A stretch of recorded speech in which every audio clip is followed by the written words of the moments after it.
18 લાઈવમાં આપનું સ્વાગત છે। ડભોઈ તાલુકામાં ક્ષત્રિય સમાજના લોકોનો વિરોધ યથાવત। તાલુકાના ભીલોડિયા ગામે પુરુષોત્તમ રૂપાલા સામે ભારે સૂત્રોચ્ચાર સાથે પુતળા દહન કરાયું। ગામમાં પ્રવેશદ્વાર ભાજપ કાર્યકરો પર પ્રવેશબંધીના બેનર લાગ્યા। તાલુકાના 6 થી 7 ગામોમાં બેનર લાગ્યા છે, ત્યારે ભીલોડિયા ગામે પણ વિરોધ। ક્ષત્રિય સમાજ સામે કરેલ ટિપ્પણીને લઈ ક્ષત્રિય સમાજ આકરા પાણીએ પુરુષોત્તમ રૂપાલાની ટિકિટ રદ કરવા માંગ કરી। સાઠોદ બાદ વધુ 6 ઉપરાંત ગામોમાં બેનર લાગ્યા।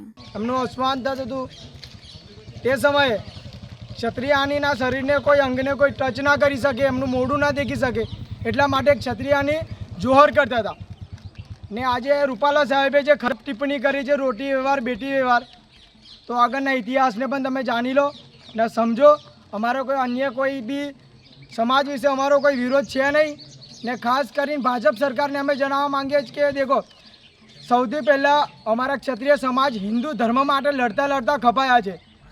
આજે તમે હિન્દુ ધર્મના હિન્દુ કરીને તમે લોકો જે આગેવાન થઈ નીકળી ગયા છો કે હિન્દુ સમાજ હિન્દુ કરીને મંદિર બનાવો છો, બહુ સારા કાર્યો કરો છો।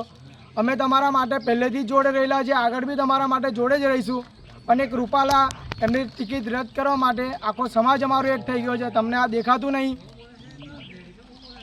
આગળના સમયમાં બી તમને જો તકલીફ ના જોઈતી હોય, મહેરબાની કરીને આ રૂપાલા સાહેબની જે ટિકિટ તમે રદ કરો તો સારામાં સારું છે, નહીં તો આગળ કડક પગલાં લઈશું। એની જવાબદારી ભાજપ સરકારને ખરાબ રીતે એને ભોગવવી પડે તેમ છે। જય ભવાની।